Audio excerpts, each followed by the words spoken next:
Hey Tribe family, hope you're having a lovely Friday. I'm here to bring you the word for Tribe Daily Day 5. We are going to be reading Matthew 12:38 to 45. So here's what that says.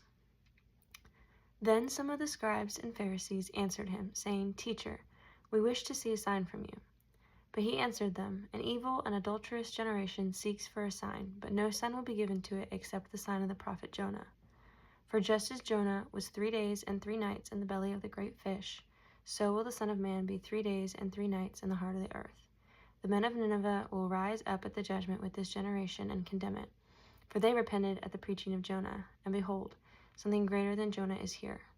The queen of the south will rise up at the judgment with this generation and condemn it. For she came from the ends of the earth to hear the wisdom of Solomon, and behold, something greater than Solomon is here. So our question for the day is, why does Jesus compare himself to Jonah? What are the parallels, and how does this foreshadow what is going to happen? So if we look in this passage, especially in verse 40, there's a pretty obvious parallel to start. Just as Jonah was 3 days and 3 nights in the belly of the great fish, so will the Son of Man be 3 days and 3 nights in the heart of the earth. So there's obviously that parallel of the 3 days and nights and the 3 days and nights that Jesus would spend in the tomb after his crucifixion. And I think it's an interesting parallel too, that Jonah was in kind of a desolate, kind of hopeless place, at least to his sinful human mind, but not to God, because God had him there for a reason, and it actually brought about redemption.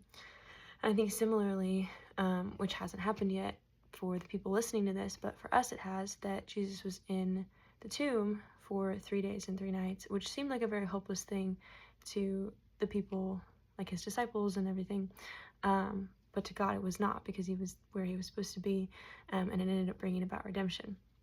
I think that's one cool thing. The other thing I noticed is in verse 41 and 42, Jesus is talking about the men of Nineveh, which, if you know the story of Jonah, those were the sinful people that Jonah was supposed to go talk to, and he ran away and he didn't do it, but then he came back and he still preached to them, and they repented.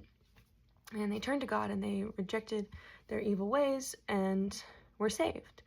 And if we look at verse 39, Jesus calls the generation that he's speaking to an evil and adulterous generation.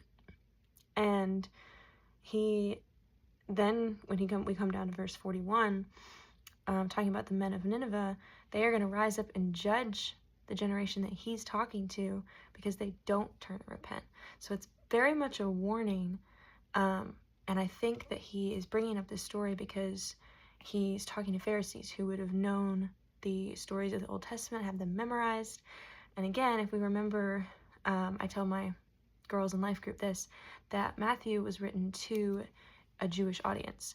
So Matthew is including this detail, and so is Jesus, because he knows his audience. And knowing your audience is really important. And it's a cool thing to notice too when we're looking at the different gospels. So one last thing to think about, maybe you can talk about this with your parents, your siblings, your friends, maybe if you're on their way to school, or if you're already back at home and just want to talk about some cool stuff that you learned in Tribe this week in Matthew 12. So I got a question for you, something to think about. Think about how Jesus gives us clues about his crucifixion and resurrection throughout his ministry.